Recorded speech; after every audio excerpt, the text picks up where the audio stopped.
no matter whether you are a physician, a teacher, or a clergyman. If you can give increase of life to others and make them sensible of the fact, they will be attracted to you and you will get rich.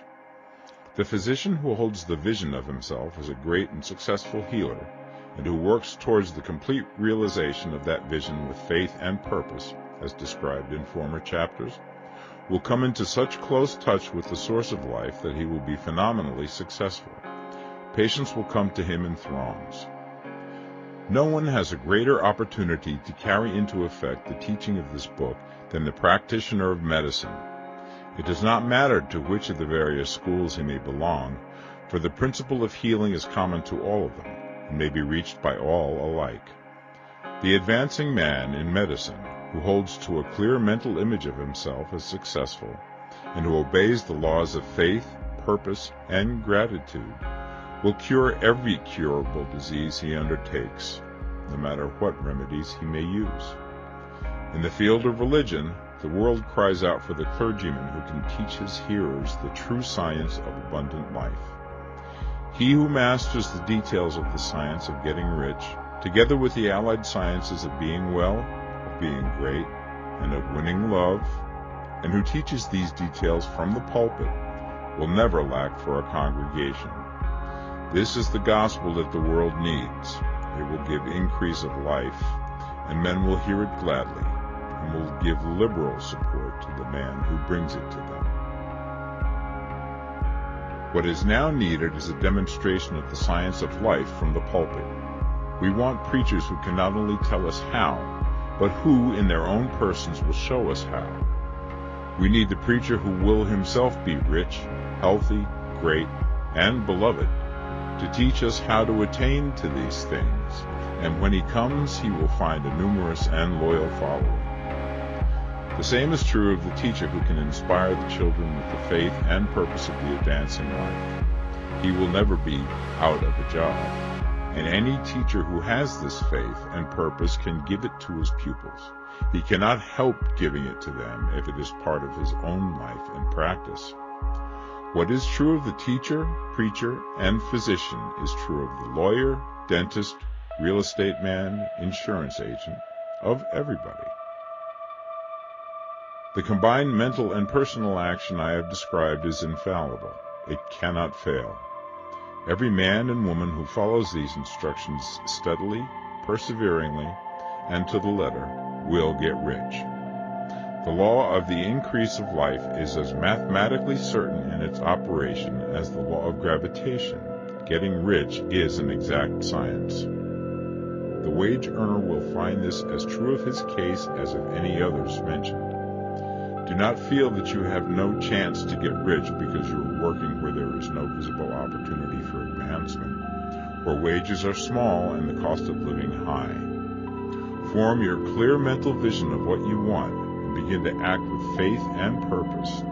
Do the work that you can do every day and do each piece of work in a perfectly successful manner. Put the power of success and the purpose to get rich into everything that you do. But do not do this merely with the idea of currying favor with your employer in the hopes that he or those above you will see your good work and advance you. It is not likely that they will do so. The man who is merely a good workman, filling his place to the very best of his ability and satisfied with that, is valuable to his employer, and it is not to the employer's interest to promote him. He is worth more where he is. To secure advancement, something more is necessary than to be too large for your place. The man who is certain to advance is the one who is too big for his place, and who has a clear concept of what he wants to be, who knows that he can become what he wants to be, and who is determined to be what he wants to be. Do not try to more than fill your present place with a view to pleasing your employer. Do it with the idea of advancing yourself. Hold the faith and purpose of increase during work hours, after work hours, and before work hours. Hold it in such a way that every person who comes in contact with you, whether foreman, fellow workman, or social acquaintance, will feel the power of purpose radiating from you. so that everyone will get the sense of advancement and increase from you. Men will be attracted to you, and if there is no possibility for advancement in your present job, you will very soon see an opportunity to take another job. There is a power which never fails to present opportunity to the advancing man who is moving in obedience to law. God cannot help helping you if you act in a certain way.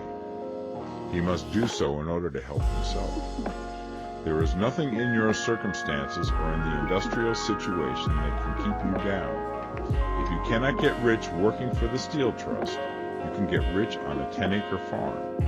And if you begin to move in a certain way, you will certainly escape from the clutches of the Steel Trust and get onto the farm or wherever else you wish to be.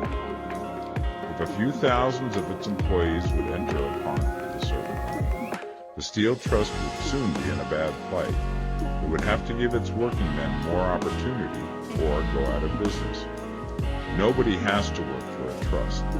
The trusts can keep men in so-called hopeless conditions only so long as there are men who are too ignorant to know the science of getting rich, or too intellectually slothful to practice it. Begin this way of thinking and acting, and your faith and purpose will make you quick to see any opportunity to better your condition.